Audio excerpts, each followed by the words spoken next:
In today's podcast for Inquiry, I'm going to be talking about homophobia in the Catholic school systems of Canada. 3 provinces, Ontario, Alberta, and Saskatchewan, still fund public schools, Catholic schools in those provinces, and I speak with Dr. Tonya Callaghan about it, author of Homophobia in the Hallways. Dr. Tonya Callaghan is an associate professor at the Workland School of Education in the University of Calgary, with a specialization in curriculum and learning. Previously, she was a secondary school teacher for over 10 years. Among the topics that we discuss is an attempt to answer the questions of why do Catholic schools exist and who actually runs Catholic schools in this country. We also talk about the Trinity Western University court case that went all the way to the Supreme Court when they attempted to open a law school, as well as the long journey for students within Catholic schools that wanted to create gay-straight alliance groups within the schools. We spent some time talking about systemic homophobia within Catholic schools and also discuss conversion therapy. We hit on several other topics as well, and Tonya is a passionate and articulate advocate for the rights of those that are discriminated against. It is my pleasure to bring you my conversation with Dr. Tonya Callaghan.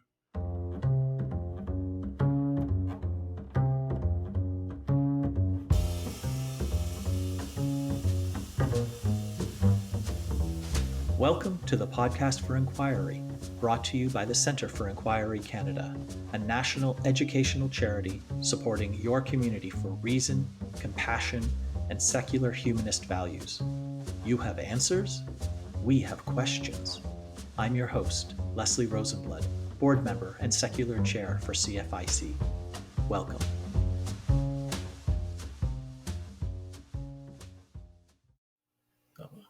Tonya Callaghan, thank you so much for speaking with me today on Podcast for Inquiry. Oh, Leslie, it's a pleasure to be here. Thank you for having me.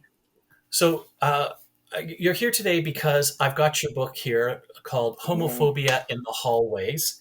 And I don't know, I'm hoping that you're going to be able to see it, but every little nook that you see in the sides here, there's probably about 40 of them all told. All of those are a paragraph or a sentence or a statement that I wanted to take note of. It's kind of like if I were highlighting the book, there would be almost as much text highlighted as not. I don't think I've marked up a book. Not marked up, but made these many notations in something that I've read. Your book was hard to read, not in the sense that it was poorly written, but that it got me so aggravated on a number of, in so many ways and in so many places that I had to just put it down and walk away for a bit. And over the course of the next hour or so, I want to convey what all those reasons why in all of the places, or at least a lot of them, maybe not all of them, we might not have enough time, but the reasons why it's so frustrating to read.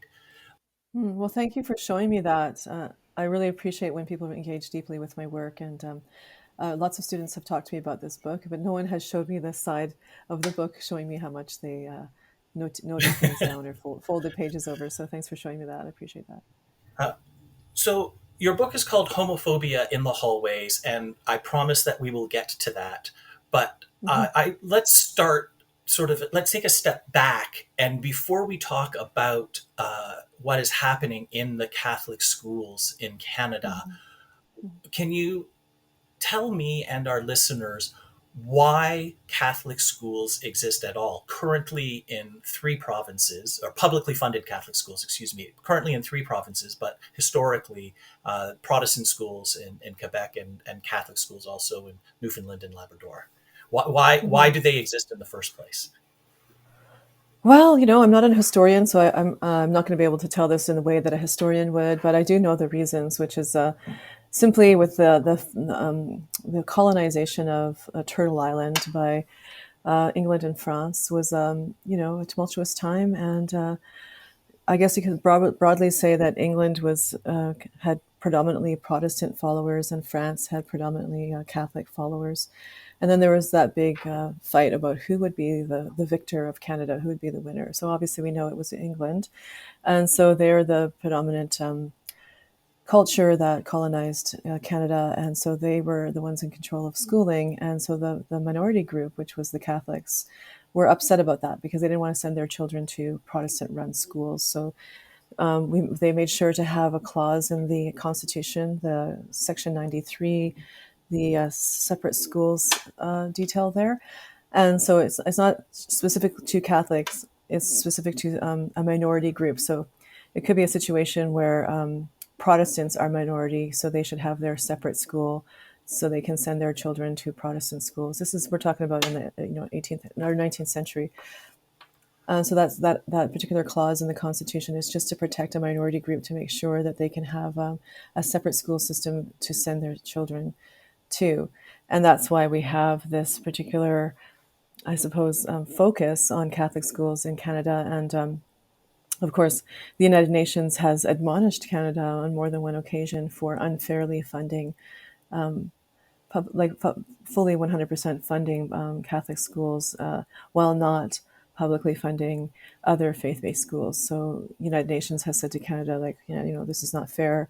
It may have been a historical thing that you did in the past to protect a minority group, but it's not working anymore. So can you do away with these publicly funded separate school systems? And for many reasons, some provinces did away with them. Manitoba was one of the first, but the other, it's still a very contentious topic, and politicians try to stay away from it because they know they're going to lose votes. Yeah, and yeah, I won't get into the history of how it's happened, but thank you for that, Tonya. Oh, sure. That leads me to kind of the first broad topic that I want to get into a little bit more detail in, and that really frustrated me when reading your book, and that's Mhm. really the question of who runs our schools. So and reading your book, I started a blog back in I think 2010, and one of my first essays was precisely this question: who runs our schools? Because it was even this is going back over a decade, but uh, things like when the sex ed education or sex when the sex ed curriculum was being updated on Ontario, the I think it Mhm. was the ABCO, I'm trying to remember what that stands for. The Assembly of Catholic Bishops of Ontario essentially Yes. vetoed it. Yeah. Yeah. And I thought, well, wait a sec. I understand. We've got the Catholic bishops of Ontario, and they do their work for the Catholic Church. Sure. But we have the provincial Ministry of Education. We have Mhm. Catholic school trustees. Why are the bishops how do the bishops exercise a veto Mhm. on what's being taught in the Catholic schools? And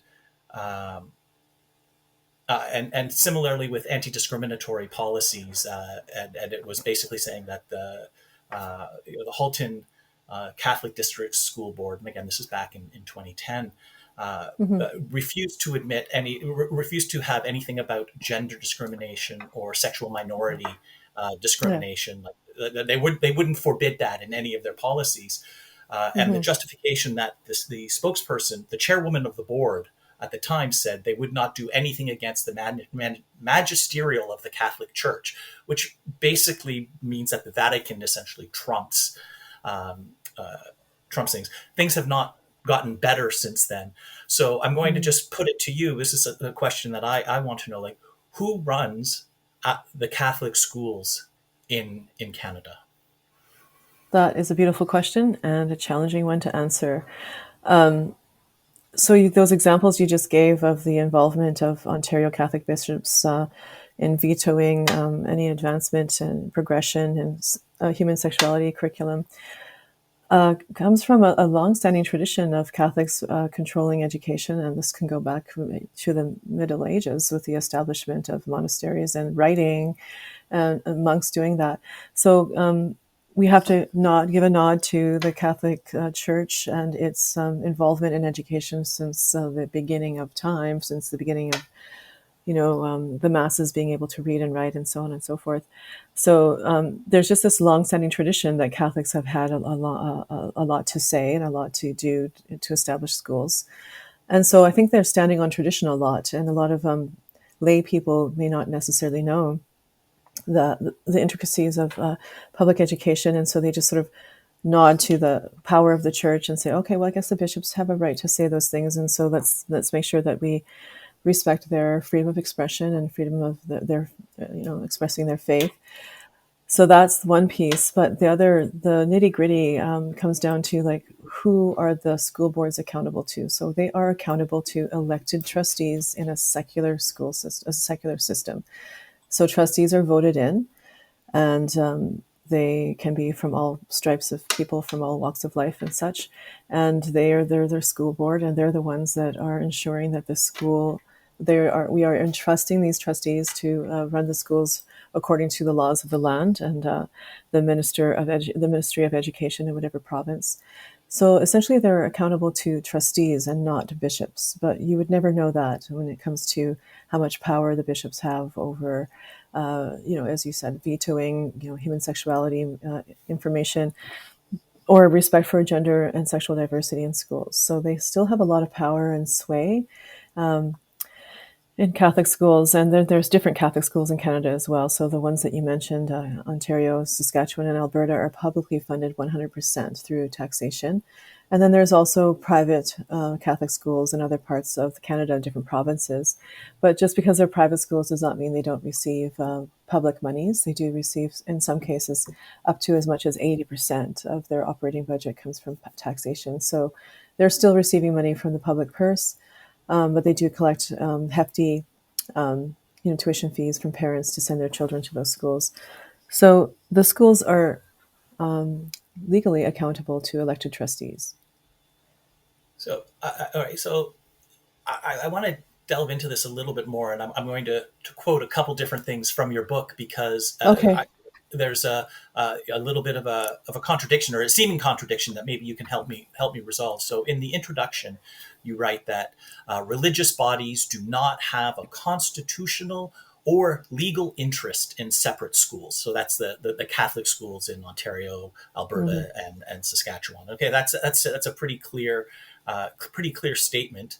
Um, but then we get Catholic education executive director. She's Sister Cronin, who says that when it comes to matters like faith and morality, the denominational rights accorded to the Catholic schools supersede any Ministry of Education policy directive. And so that seems like that's the ministry is powerless, or the ministry can only guide, but really it's the Catholic the Catholic denominational rights trump anything that is as trivial as the law of the land.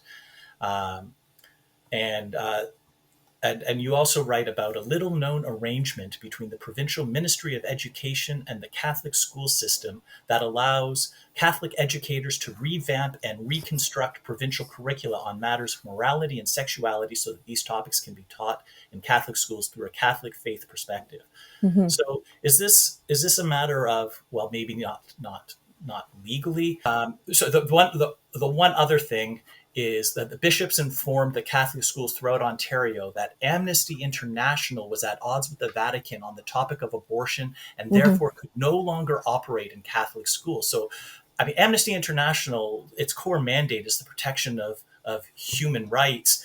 And Yes. we've got the bishops of Ontario Mhm. that are simply declaring this group cannot operate Yeah.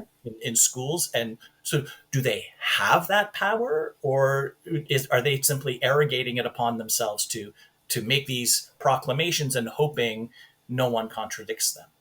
It's the latter. They are arrogating it upon themselves and hoping that no one will question their authority that they claim to have. And simply because for very many centuries they've had a lot of authority on education and a lot of other authorities on in terms of social life in many ways. We had the Quiet Revolution in Quebec for everyone knows what that was about. Most people do, anyways. And so people were getting chafing a little bit with the power of the church in Canada, but we don't forget how powerful they were. So if a person who has a lot of authority, could be a bishop or an archbishop or Sister Cronin, as you mentioned, states like, oh, no, no, no, our faith guides us, and it trumps anything of that the law will tell us. Well, that's an argument. That's a position that she's taking. That's an argument that others can argue the opposite. Others can say, well, actually, we have the only laws that we recognize in this country are the laws of the land, the Constitution, the Canadian Charter of Rights and Freedoms, the equality rights provision in Section 15 of that Canadian Charter of Rights and Freedoms, human rights legislation in the provinces, and those things are the laws of the land. And so, if what the Catholic education leaders want to do contradicts those laws of the land, then when push comes to shove, if you will, we really ought to be following the laws that are written down rather than these Catholic canonical laws that are followed and adhered to by a minority percentage of the population. So I think that those statements that you quoted, they can certainly be argued with. There are different ways of looking at that, for sure.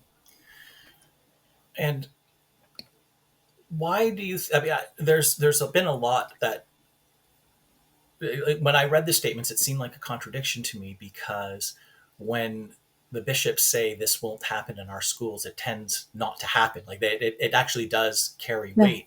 If does. there is, in fact, no legal foundation to these statements, and it carries no legal weight, why do these arguments seem to win the day more often than not? And why do we grant so much deference Yeah. to to bishops and people not involved in the education system over the education of, at least in Ontario, roughly one third of our students? Yeah, it's a great question. I think I would just gesture towards an answer that I believe North America was founded by many cultures from certainly Western Europe that were fleeing religious persecution in their home country. And so there seems to be a great respect for religious beliefs in North America because it was founded by people who themselves historically were experiencing a lot of persecution for following their religious beliefs. So, what I have noticed in North America and certainly in Canada is that there's just an automatic deference towards religious beliefs and not wanting to trample upon those and just sort of respecting, like, oh, if that's what the bishops say, then that's got to be the way it is. And let's just respect that. Yeah, I've encountered, I think, a version of this Mm-hmm. in my activism over the years, and that whatever your political or economic or philosophical beliefs are, there can be quite heated debate, like whether you're a socialist or a libertarian, and you're one and I'm the other. There can be a lot of quite vigorous debate, a lot of insult. That's crazy. How can you believe in socialism? Or how don't you see that a libertarian society would simply fall apart? Or how can you subscribe to this philosophy instead of that one? It was totally debunked by this other person. But then as soon as somebody says, well, that's my faith, that's my Mm-hmm. faith tradition, that's my sincere religious belief, Mm-hmm. there is a tendency to say, well, okay, because it would just be rude to directly challenge Yeah. somebody's faith, which is giving it insulating it from criticism in a way that we don't seem to do in any other sphere of intellectual discourse. Mm-hmm.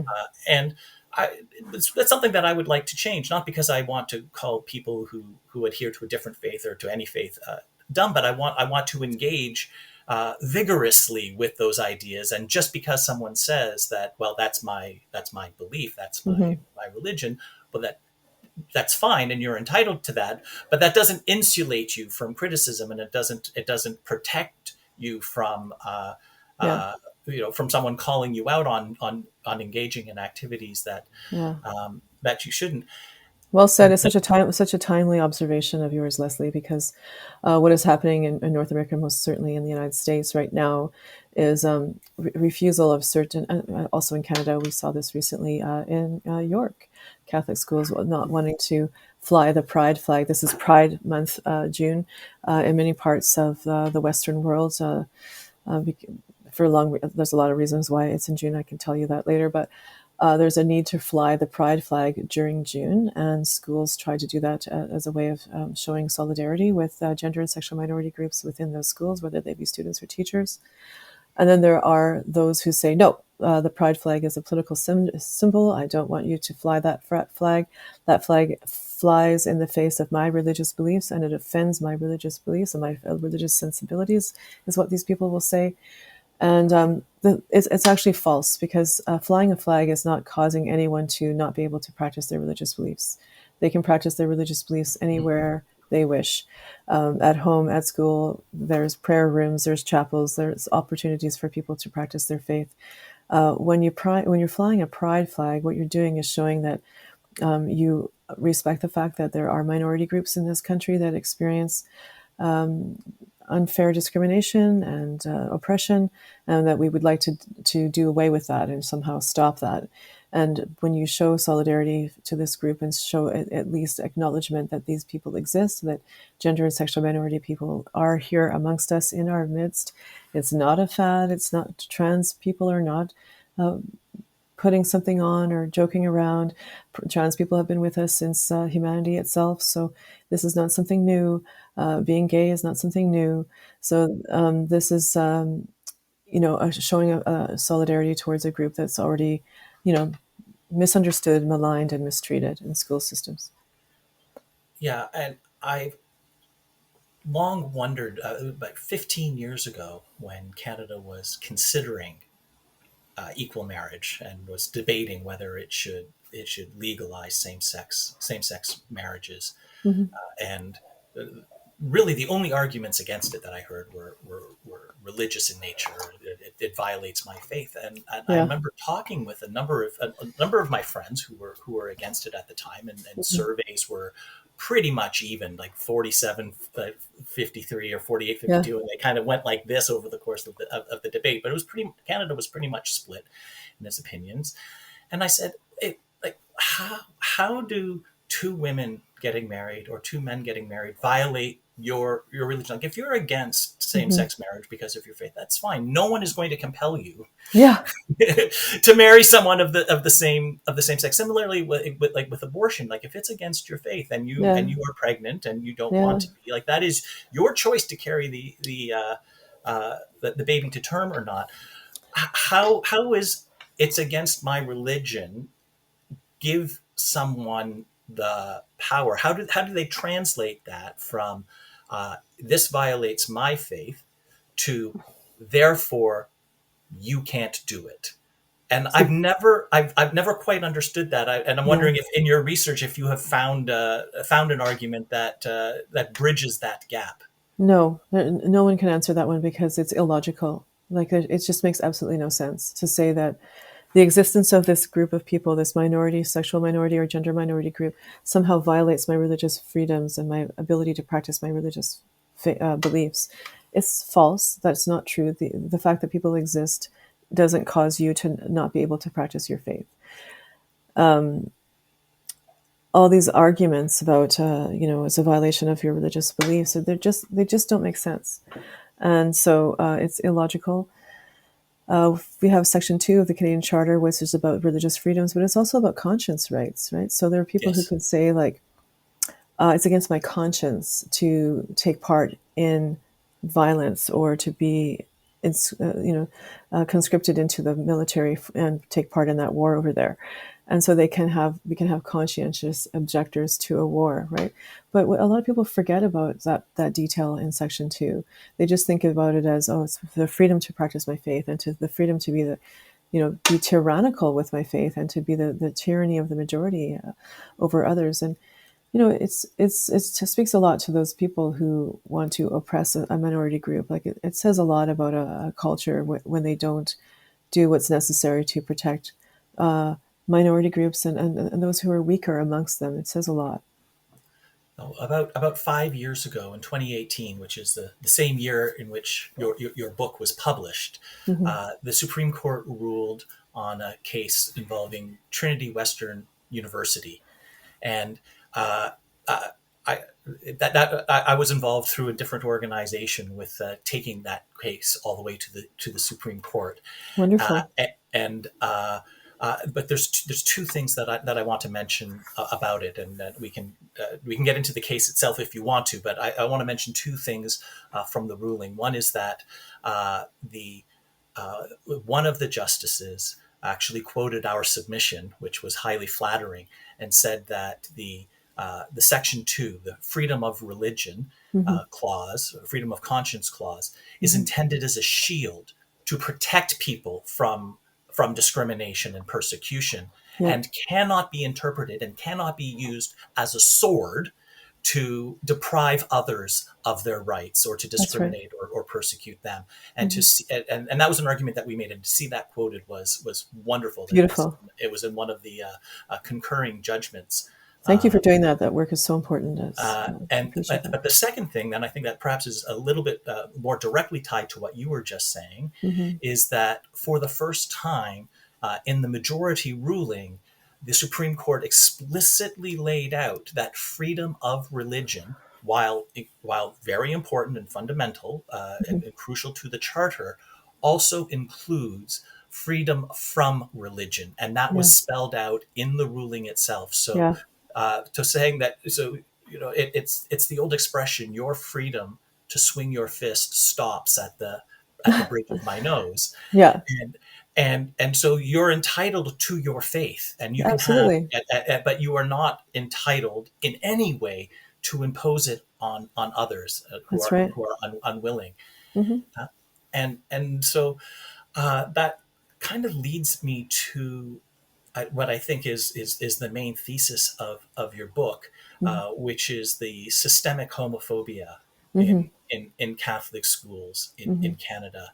And I don't want to spend too much time talking about particular individuals. I mean, we live in Sure. a diverse society, and Yeah. we have misogynists in Canada, we have racists in Canada, we have homophobes in Canada, Hmm. and some of them may work at Catholic school boards as well. They're not certainly not exempt from it, but there are ways in which it is institutional, and it is just sort of part of the structure. And I remember a few years ago when Canada, sorry, not Canada, when Ontario was considering the passage of what it called, I think it was the Accepting Schools Act, because Catholic school Catholic schools in Ontario refused to allow gay straight alliances Yes. to form, and some students wanted it, uh, this came to my attention when when Thomas Cardinal Collins, who was the Archbishop of Ontario, so I think Hmm. it's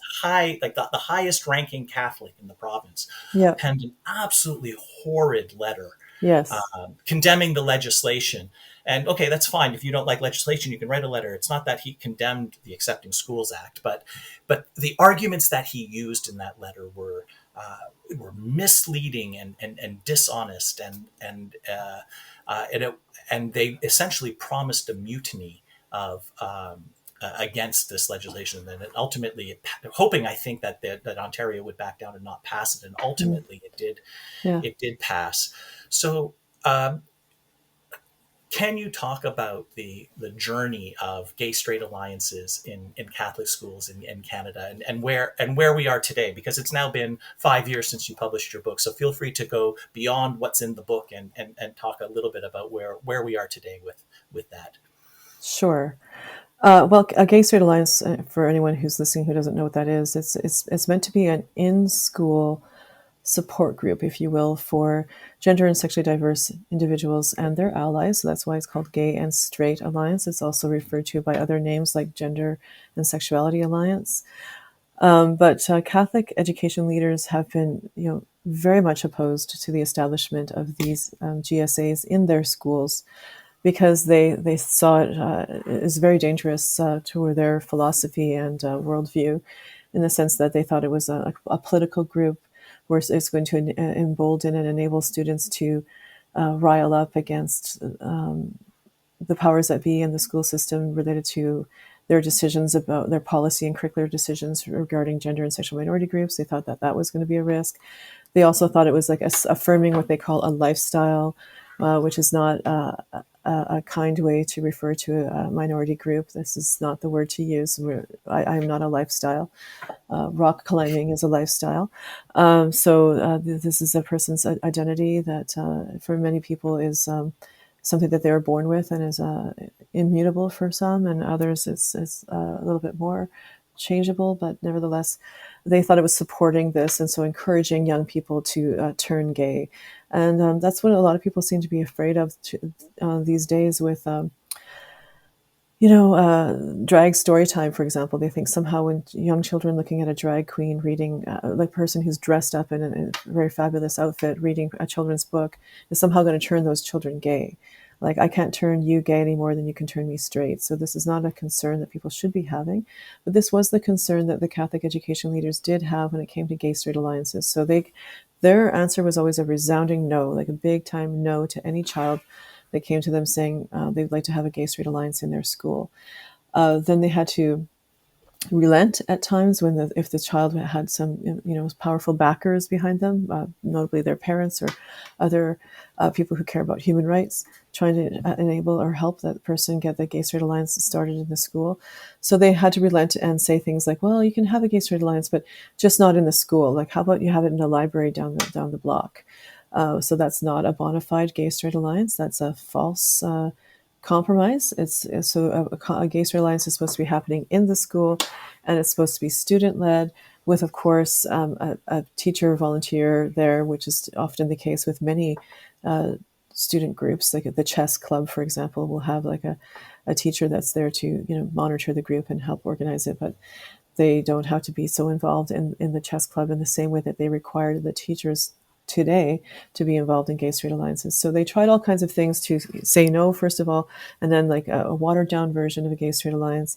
And then they tried something that they called by your side spaces, with side being an acronym for safety, inclusivity, diversity, and equity. And then they said, instead of having a gay straight alliance, let's have this by your side space in the school. And then that means all students from all minority groups who might be experiencing discrimination of any kind, whatever it may be, can join that group. And so if you're a child, like a youth in high school, let's say you're 15 years old, and you see a poster on the wall or scrolling across the TV screen saying, by your side spaces meeting at lunch in whatever room, are you going to know what that is? Like, you're not even going to know what that group is, and you're not even going to understand why you would want to join that group. So that was by design, to give it some awkward name like that, and also to not acknowledge the danger that gender and sexual minority students are up against in Catholic schools by watering it down and just saying any group can be in this, any minority group can be part of this support club, if you will.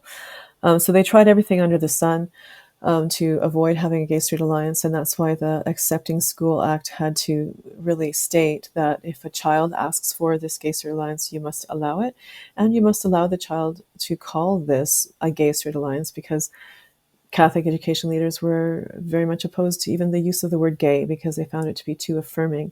They like to use other words like persons with same-sex attraction. It sounds like persons with sickle cell anemia or something, i.e. you have an illness that we have to help you with. So they like to use certain terms to refer to gender and sexual minority groups, and they don't like the term gay because it's affirming. So they were trying to avoid having a group called a gay straight alliance. So they would allow other kind of more innocuous sounding names like diversity club. That, again, it's hard to understand what this is about. Like, what is it for? So they allow that. So there's. You want me to give you like an update of what's beyond what's in the book? Is that there are some gay straight alliance allowed in Catholic schools these days throughout Canada. And that all comes down to like who's running that school. So who's the principal of that school? Are they willing to, put their neck on the line, because they could get some repercussions from the Catholic bishops in their area if they do allow a gay straight alliance. So are they willing to put their neck on the line? So that depends on who's running that school. And then are they allowing the Gay Straight Alliance to actually operate in the way that it's supposed to. So with student led and a place, really not much happens in these clubs. Like, it's just a place for people to meet. They have lunch together. They might have a pizza party. They might watch a movie together. There's no real need to fear these clubs. However, sometimes young people would like to, celebrate Pride in June, which is a typical thing. That's not unheard of. And so then that's when the Catholic education leaders start to get a little bit worried, because they're like, oh, now you're getting political. Now you're wanting to, Wait, hold make. on. Wait, hold on. The teachers are their concern is that students might be getting political. Like that's a source of objection. I want to make sure I understand that, and then I'm going to ask another Yeah. question. I wouldn't call it the teachers, because the teachers are usually the ones who are very affirming of the young people. They're the ones who work Okay. day to So day. who's raising the concern, and what specifically is that concern? The bishops primarily. So the bishops and priests convey their concern to the conservative Catholic education leaders in whatever board, and Mhm. say to them, we don't want. We're worried about the Gay Straight Alliance for X, Y, and Z reason, and so this is what we want to give. We want you to give the students as an explanation, or the parents, or anyone that's trying to support a child getting a Gay Straight Alliance into the school. They want to say these reasons, which is it's too affirming of a quote unquote lifestyle. It's suggestive of Well, it's not just a lifestyle; it's yeah, morally degenerate and intrinsically disordered. yes, according We to them. Yeah. at least according to Catholic doctrine. Yeah, that's right. Yeah, that's what. Yeah. But so interesting that you raised the Catholic doctrine thing, because Catholics believe many things related to human sexuality, and there's a lot that they do not enforce. So they're really focusing on queer people, because people need a scapegoat. People need someone to hate. But let's look at what Catholics believe related to human sexuality. For example, they're against premarital sex. That's considered a sin. They're against the use of contraception. That's considered a sin. They're against divorce. That's considered a sin. They're against extramarital affairs. Those are considered sins. Now, are those things being enforced in Catholic schools? No, they are not. Are teachers being fired because they use contraception? No, they are not. Are they Are teaching contraception? Are they talk anything other than the rhythm method? Or is that being taught to like high school students in Catholic schools? Things about the pill, about the use of condoms, IUDs, and so on. Is that actually being taught in schools, or is it only? Are they being taught that sex should be in for marriage and that sex is strictly a procreative act?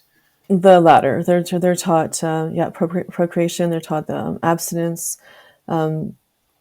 I mean, I was a high school English teacher, so I was called upon to teach human sexuality in Catholic schools, and so I did have to go to an orientation session about how you're going to teach this to Catholic children. I still maintain a lot of contacts in Catholic school systems, and to this day, I'm not no longer a teacher in a Catholic school, but I do maintain contacts with those who are, and teaching of human sexuality is abstinence focused, and it's not to say that they don't talk about contraception.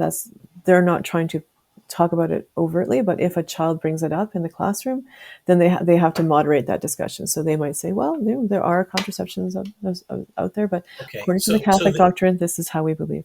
so the key difference is that if I'm a Catholic school teacher and I'm living with my female partner and we're unmarried and we're having protected sex, I'm not going to get fired for this. But if I'm a Catholic school teacher and I'm living with my boyfriend, Yeah, and this becomes public knowledge, I can be fired for that. So it's not that's it's not right. what's being taught, but what aspects of which violations, excuse me, of Catholic doctrine are firing offenses Yeah, is intriguing and, it's very and, and very intriguing. specific. And it really shows, it's a good argument, because it shows, just how contradictory all of this is, and how they're really focusing on an already mistreated and maligned and misunderstood group.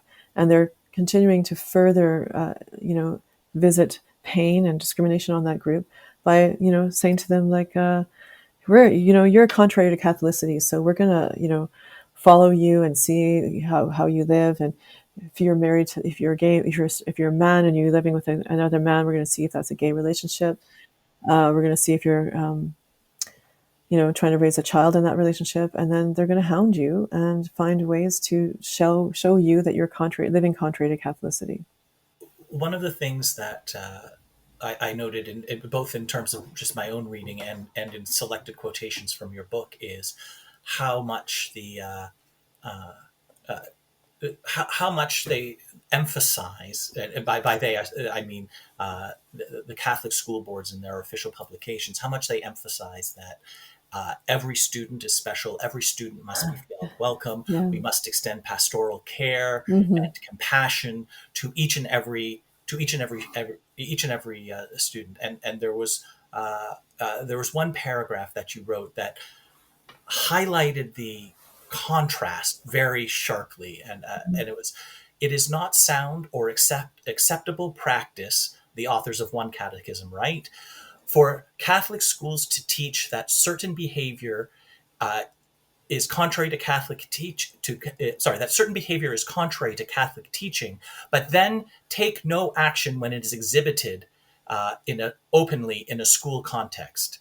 So the OCCB, the Ontario Catholic, I'm sorry, what Conference of Catholic Bishops. the Ontario Conference of Catholic Bishops, thank you, Yeah, that was their old name. Yeah, the previous name. calls upon teachers to enforce Catholic doctrine related to homosexuality. And I'll just Yeah. note here that according to Catholic doctrine, homosexuality is intrinsically disordered Yes. and therefore immoral. Yeah. Must enforce Catholic doctrine related to homosexuality while at the same time professing students experiencing same sex attraction should be treated with sensitivity and compassion. Yeah. And so that they would put these two thoughts in like in the same paragraph in the same sense. Is there any way that that a rational person can reconcile those two statements? Because I tried and failed, Mhm. and I'm not um, I'm wondering if I was missing something, or if No, it you're really not missing. if it's really is as awful as it seems. It's really as awful as it seems. Okay. Another short way, another expression that's common in the Catholic school systems is "It's okay to be gay, just don't act on it." Look at the first part of that sentence. It sounds welcoming and open. Oh, it's okay to be gay, and then they sock you with a punch. Just don't act on it, and they're telling the person like it's really not okay to be gay because how can it be okay to be gay if we're telling you that you have to be celibate for the rest of your life? I think another way of looking at that would be in other times, in other decades and centuries, being left-handed was considered a problem. It was considered something that we should stamp out. And if you have a child Right. that's Right. writing with their left hand, I remember reading many accounts, particularly in Indian residential schools, where yeah, if you spoke your mother tongue, an hmm, indigenous language, hmm, or used your left hand, you would be, well, depending on where you were, but like you would be punished, whether it yeah, was denied food or beaten physically, but you would be yes, punished for left-handedness, or sorry, using your left hand. It's okay to be yeah, left-handed, but for using your left hand or speaking exactly. a tongue other than English. So look at the parallel. So it's okay to be gay, just don't act on it. It's okay to be left-handed, just go ahead and use your right hand. So is it Mhm. really okay to be left-handed if you're telling me I've got to use my right hand? No, these two ideas cancel one another out. So it's exceptionally starkly contradictory, and so they can't tell me that they really care about the dignity and of every human being in the school system when they don't care about the dignity and well-being and whatever language they use about all individuals when they're zeroing in on a minority group, a gender and sexual minority group that already is precariously living in this homophobic and transphobic world that we live in. And so, of course, all of our institutions will be colored by homophobic and transphobic notions. So it's already difficult to navigate a life like that. And then there's zeroing in on that population and making it even more difficult for that population to survive in a Catholic school. I want to come back to something we talked about just a couple of minutes ago. You mentioned the Catholicity clause, where basically teachers need to uh, live their lives in a Catholic manner, Hmm. uh, and if you don't, then that's a firing offense. How it, how is that possible in today's Canada? I can imagine if I worked at a Catholic board and I went home to my boyfriend and that came out and they fired me for it, I Mm-hmm. would I would almost well, I'm sorry, I'm being flippant and I shouldn't. I'd almost welcome it is what I was about to say, because I would have what I think would be a cut and dried lawsuit Mm-hmm. for firing against for reasons that are against the law. It doesn't matter if I signed a contract saying I would live my life according to Catholic principles. You can't fire someone for not being Catholic enough. And if I go home to my husband, my legal spouse, uh, and then you fire me because you don't like who I married. Well, you don't have to like who I married, but you can't fire me for that. Mm-hmm. Like, how are we not awash in employment lawsuits and discrimination lawsuits in the three provinces where this is uh, where this is happening? And like you list a number of very specific cases in your book. Mm-hmm. Well, first of all, lesbian, gay, bisexual, transgender, queer, intersex, and others, two spirit, etc., are a minority group. So we're already a small number in the Catholic school systems. Okay, so Mm-hmm. then when they want to pick on one of those, let's say a gay man who's teaching in the Catholic school, that person is shocked. They don't know how to proceed. They contact their legal representative, sorry, their union representative, who gives them the party line. And when I say the party line, they say the things that the Catholic Church believe in, and it's okay to be gay, just don't act on it. So are you acting on it? Oh, okay. Well, I guess it's against the Catholic faith then, and not giving them a whole lot of So support. the unions are complicit in this as well, is what you're saying. Well, in my experience, yes. I mean, Okay. they themselves are often Catholic. So there's different unions, right? So like we have unions for the public school system, public secular school system, and then we have unions for the Catholic school system. So Yeah. the ones who are the union stewards or leaders of the Catholic school system union are themselves going to be Catholics, right? So they adhere to Catholic beliefs, and so they will know that what has gone on in Catholic schools. And so, for example, they have used Catholic doctrine to fire heterosexual women who get married out of wedlock. There is history of that happening in Sorry, Catholic have a schools. child out of wedlock? Sorry, have a child out of wedlock. Yes, a woman. So not the man that impregnated her, but the woman whose body shows that she's obviously had sex outside of marriage. They first of all try to move her around, shuffle her around to a different district, and then they might go further to fire that person. So we do know that there are legal precedents of that happening, and there's stories of those happening.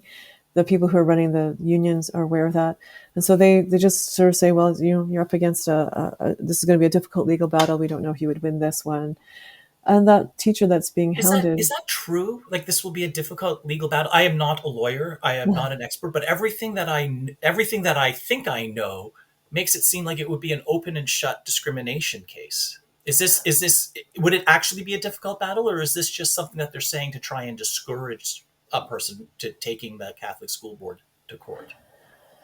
Well, we haven't actually seen a case go to the courts of teachers. They usually get so overwrought by the fact that they're being hounded and harassed and investigated that they end up quitting their job. So I personally agree with you that I think it would be a case that would be winnable on many fronts. But we know that the the courts have sided with schools, Catholic schools in the past related to their discrimination against female teachers for getting pregnant outside of wedlock, for example. They'll say things, and this is in other decades, right? So we don't know if this would happen in 2023, but so that they would say like, well, that's you're living outside of the confines of the Catholic faith, and so you're expected to be an example to the students and the school itself and the community.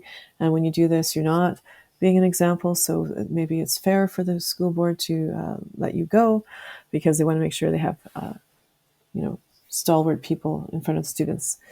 So that has happened historically, and so people are aware of that. So they would think then that with the power of the Catholic Church, with the power of the bishops and so on, that they might very well win their, the denominational rights claim that you have mentioned earlier in our conversation. They might say like, well, we have the denominational right to our Catholic to operate our Catholic schools the way we wish, and that's not what's written in the denominational rights clause. It just states that you can have a school. It doesn't say that you can oppress people with your religious beliefs, people that are living outside of what you consider to be Catholic, following the Catholic faith, religiously or closely. Yeah. Yeah, I want to quote another paragraph from your book.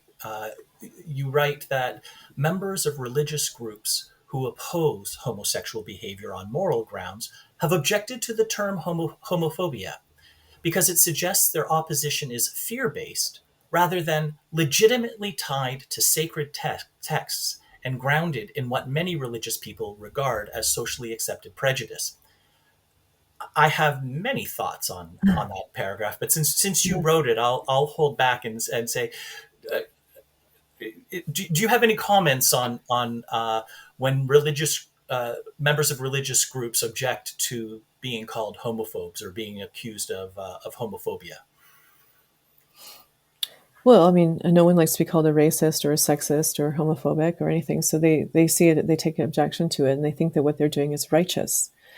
Because according to their beliefs, they think that this is a decision that someone has made to follow an immoral path, and so that's why they feel that this decision can be reversed. And we can talk about conversion therapy, for example. They think that, well, sending this young person to conversion therapy camp to get them to move away from their homosexual identity and towards a more acceptable sexual identity, which in their writings has stated bisexuality in their minds is more acceptable than homosexuality. So they want that homosexual boy to move from being homosexual to bisexual, or ideally heterosexual.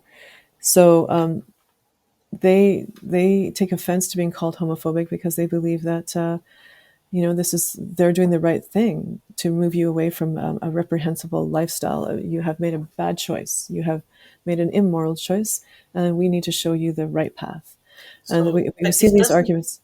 doesn't that I doesn't that essentially meet the definition of homophobic behavior? Yes, Viewing absolutely. I'm not a it's like I'm not a misogynist. I just think women are inferior to men in every way. Like, but don't call me a misogynist. Yeah, exactly. But Yeah, that's what I'm hearing when yeah, you're when you're saying that. No, I'm not. I'm not. I'm not a homophobe. I'm not homophobic. I yeah. just believe that this is an incredibly immoral Hmm. lifestyle choice that these people are making. Hmm. I see those It's as parallel statements. yeah, it's mind-boggling. It just makes you feel gaslit. Like it's just really challenging to continue that conversation with that person because you're just like, I don't understand. So we have to get back to this notion of like, okay, people like to go like, what causes homosexuality, and so why are we trying to find that out so that we can stamp it out? It's just another form of diversity that exists in humanity, and it's not anything to be afraid of or to try to control. It's just a thing that many people have no control over. Many people believe that this is something that they were born with, their homosexual identity, their lesbian identity, their bisexual identity, whatever it may be. So just like being born left-handed, some people are born to be gender or sexual diverse, and they should not be told that they should be eschewing that and moving towards a more acceptable form of sexual expression or gender expression. That's just wrong. Yeah, I have four kids, so I spent a lot of time in playgrounds talking to other parents Hmm. while the kids were playing. And I remember a conversation I had uh, a little while ago, and he with a fellow dad, and like our kids were maybe 4 or 5 years old at the time, and he was concerned because his son watched his wife put on lipstick and wanted to try that himself. Like, I Hmm. saw what mom was doing. Can I have some lipstick? And mom was like, yeah, sure, here, put it on like this. And he was sharing with me sort of confidentially some reservations he had about that, because like, what if that, essentially he was asking like, what if that turns, what if he becomes gay? And I looked at him and I said, well, of course I have no idea if your son is gay or not. Like I, but maybe, I don't know. He's 5 years old. He probably doesn't know at this point. But Yeah. like, if he's already gay, then he's gay, right? And Yeah. that's fine, Yeah. right? And if he's straight, if he's going to be attracted to women, Yeah.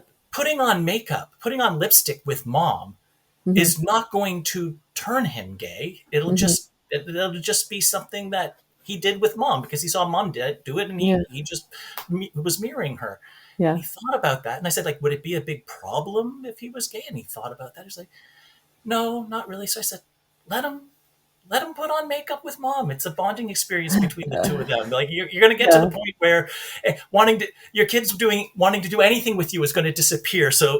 And like, it was clear that he just didn't think about it in that way. And I guess Yeah. you were talking about conversion therapy, and Mm-hmm. there's basically two main arguments against it from what I understand. One is Mm-hmm. that like, what they actually do in these programs is fairly horrific in terms of abuse and Mm-hmm. psychological and physical abuse. And then the other thing is that it's not effective. Like, it doesn't actually do what it's purporting to do. But I think that maybe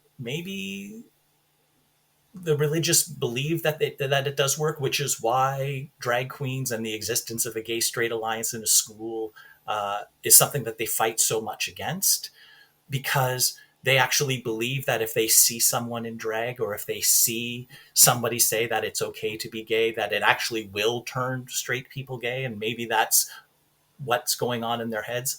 I'm not really sure. I'm just putting that out there, but I wanted to actually ask you about conversion therapy, because it's been in the news earlier this year, and Canada was considering a ban on it entirely. So can you get into a little bit more about what conversion therapy is, and sort of Canada's recent stance on that, and sort of what the Catholic schools position on conversion therapy is? Well, first of all, Leslie, I'd like to thank you for having those micro conversations with people in the park, because this is how people's hearts and minds are shifted a little bit. And this is what we need to do. And this is what this podcast hopefully will do, as well as ask people to think differently about some question where they've had an entrenched notion about something for some time. That's what right there. Questions about all sorts of things, and hoping to get people to think differently. That's the purpose of the podcast. That you've encapsulated it beautifully. So thank you. Lovely. Yeah, you're welcome. So yes, conversion therapy. When you mentioned those things about what they do and how effective they are, I would say that the number one thing is like, why are we even having conversion therapy? What is this about? This is about some group saying that a minority group that exists in humanity, in human expression, is wrong and needs to be changed. That itself has been resoundingly denounced by every reputable psychological association in the Western world. So there's nothing safe and sound about conversion therapy. It is a form of harm. You could never call it a therapy. It's not therapy. How's that therapeutic to try to tell someone that the way they are is wrong and we're going to switch you to something else? That is not a therapy. That's a harm. It's been around for a while now. It's the Catholic Church does have some writings on it in the Vatican about how they think that this is acceptable to send your child to a conversion therapy camp, because if they can move towards a more acceptable form of sexual expression, then that's better for their moral, life. But what people are forgetting is that if you want to believe in God and say that God, made people, that they like to say that God made man and woman only, and that there's no, gender variety between those two polarities. But that's not true. Like we do see people who have different gender expressions. I think the best example is about the fact of the existence of intersex people. These people exist. They were born that way. Their genitalia is slightly different than other people's genitalia. This is something that's observable. This is something that's observable right upon the person's birth. They're similar to trans people in that trans people have a different way of seeing their gender doesn't really match their genitalia, and how they see their gender is between their ears. It's in their brain, so we can't see that as well as we can see an intersex person and how they're different. But these people exist in humanity, right? So if Mhm. God made us, if that's how people want to believe, that's not personally how I believe, but that's how others believe, that God made two genders only, or one sexuality. It's just not true. We have evidence otherwise, and so there's no need to try to stamp out that difference. Instead, difference should be celebrated and treated with respect as just a beautiful form of human expression, and it's not something to change. So conversion therapy is not a therapy; it's a harm. It exists more solidly in the United States than it does in Canada, and so it doesn't say it doesn't exist in Canada, but it is. It's most people can see it as a harm, and it's you can see remnants of this notion in the way that the Catholic school education leaders are handling the Gay Straight Alliance.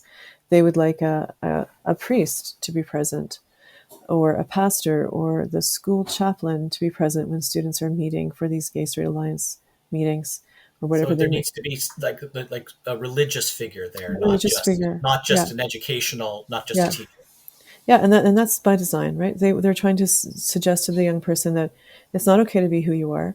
It's not okay. You're not safe here. Actually, we would like you to be different. We would like you to be swayed by this religious figure over here. And on top of having a religious figure join your group, we're going to ask you to hold these groups in a chapel. Take have your meeting take place in a chapel. So that's all. Wow. So just Subtle. like so putting on the pressure on multiple levels. Yeah, multiple levels. That's Wow. right. And they don't ask other student groups. Let's say the chess club, for example. Is the Mhm. chess club asked to meet in the chapel? No, it's not. Is the chess club asked to have a school chaplain present when they play chess? No. Okay. So when they have these religious figures in the school present when children are meeting for their Gay Straight Alliance group, they're trying to subtly say to the young people that this is not a really great lifestyle that you've chosen. It would be really wonderful if you would just step away from this expression of your gender or your sexual orientation. It's a subtle form of control and coercion. All right. I've got about 100 more questions, but I'm just going to ask a few more because I want to respect your time Sure. but I want to ask on a slightly different topic. There was one paragraph that terrified me. It's on a slightly different topic, and it's someone telling her story, so recounting her personal experience. And I'm going to give a name, but it's a pseudonym. It's the pseudonym that you assigned. And so this is I'll just read the paragraph. When I got there, Hannah says, the doctor tried to diagnose me with gender dysphoria because I looked like a man. He was like, you look like a man, you talk like a man, you want to be a man. I was like, no, no, no, I really, really, really don't. I just like girls. And that really jumped out at me because here's a woman who's coming out as a lesbian who likes other women, and then Hmm.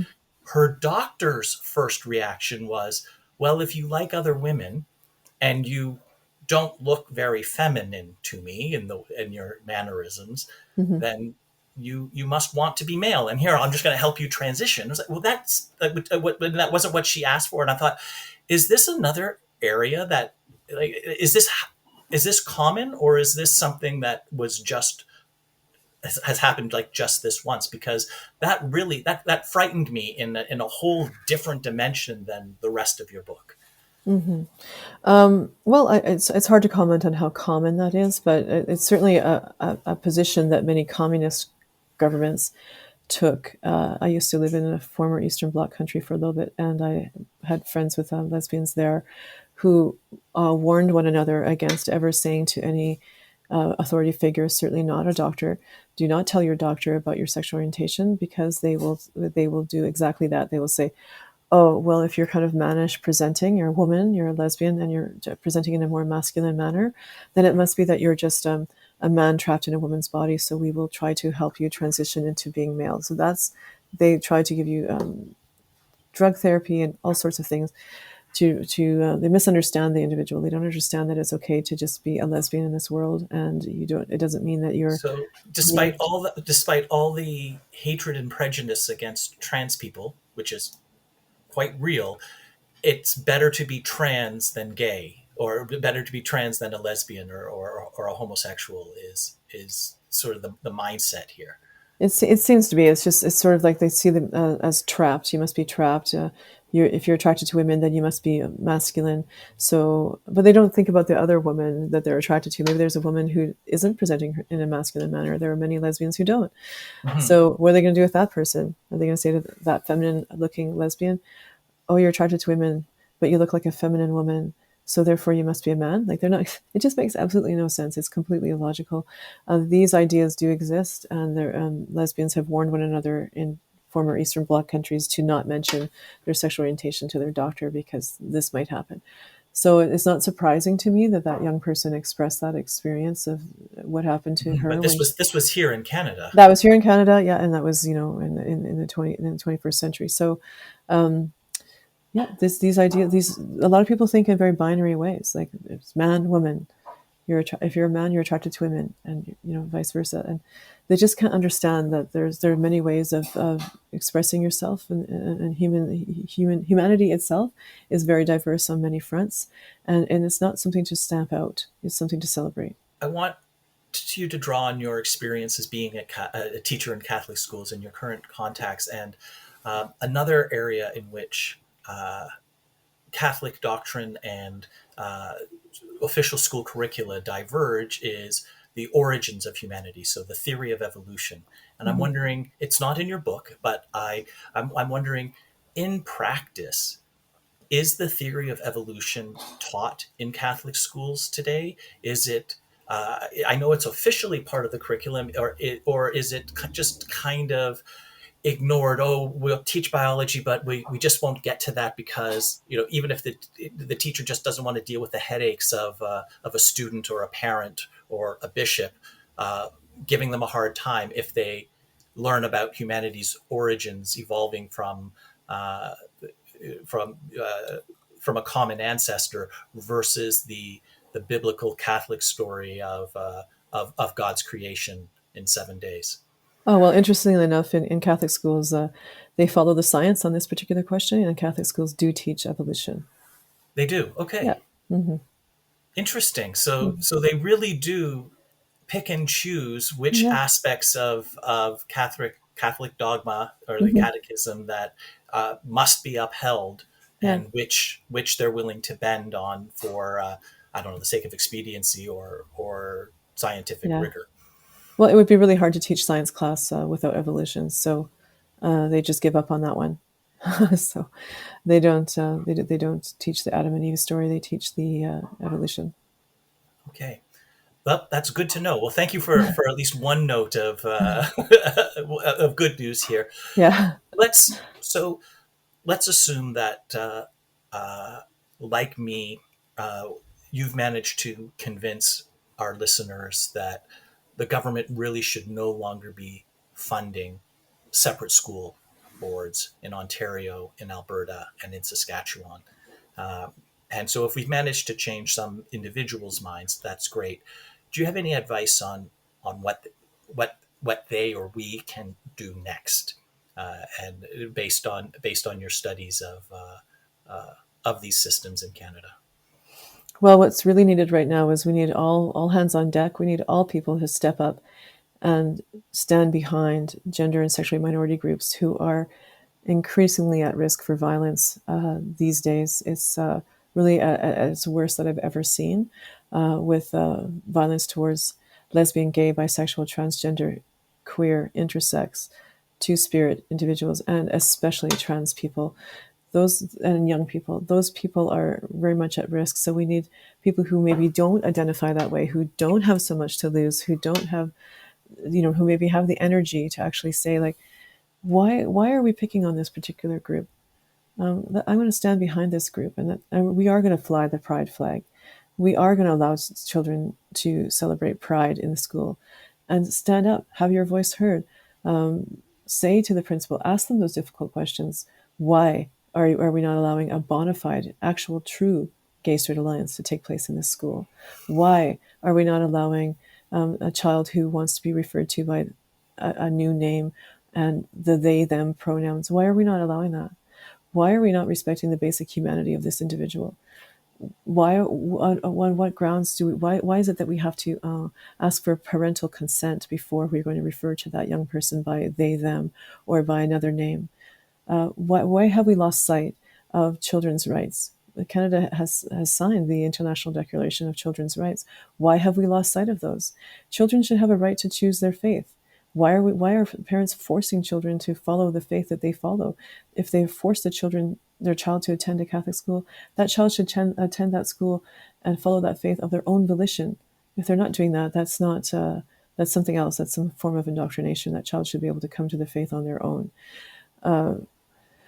Why are we not protecting these young people in schools? They are very much at risk at this time. This is a very profoundly difficult time. Deep polarization on the left and right political spectrum. There are some people out there who believe that trans youth are at risk by their own parents, and they think that the parents should be somehow censored or charged with a crime for supporting their own child. This absolutely makes no sense. So we need people who are critically minded, who can see through all the noise, to stand up and have their voice heard at schools. This is what we need. We need parents to be explicit about the fact that there are parental rights, absolutely, but it's not just a tyranny of the majority of parental rights. Like we should not only be hearing the rights of parents of religious groups or parents who are heterosexual raising heterosexual children. Why aren't we hearing from the parental rights of those people who are themselves gender and sexually diverse, who have diverse families? Why aren't those rights being respected in Catholic schools? These are a lot of questions, and we need a lot of people. As I said, all hands on deck to help solve this problem. And people need to really think through these ideas, have discussions about it in the dog park, in the playground when you're watching your children, over the dinner table or at lunchtime with colleagues at work, and really trouble through some of these questions and ask yourself, like, why are we not defending these people who are very much at risk? Well, I think that passionate and eloquent note is a perfect way to conclude our conversation. Thank you. Tonya Callaghan, thank you so much for writing your book, Homophobia in the Hallways, and for speaking with me. Well, thank you so much for reading it so thoroughly. I appreciate that, Leslie. All right. Well, have a great day. This has been a pleasure. Okay, me too. Okay, bye-bye. Bye.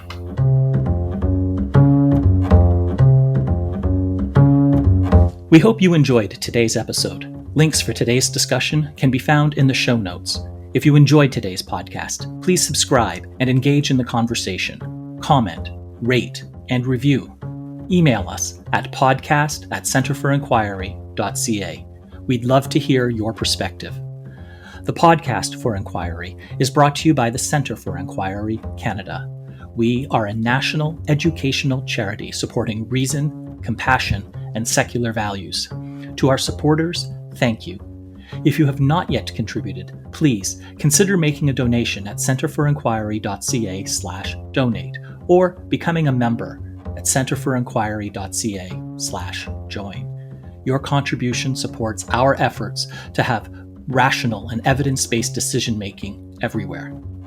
CFIC is on the web at centerforinquiry.ca. We are on Facebook, and follow us on Twitter at CFI Canada. Podcast for Inquiry is produced and edited by Lee Shields, Zach Dumont, and Martin Zielinski. Music by Anthony Lazaro. I'm your host, Leslie Rosenblood. See you next time.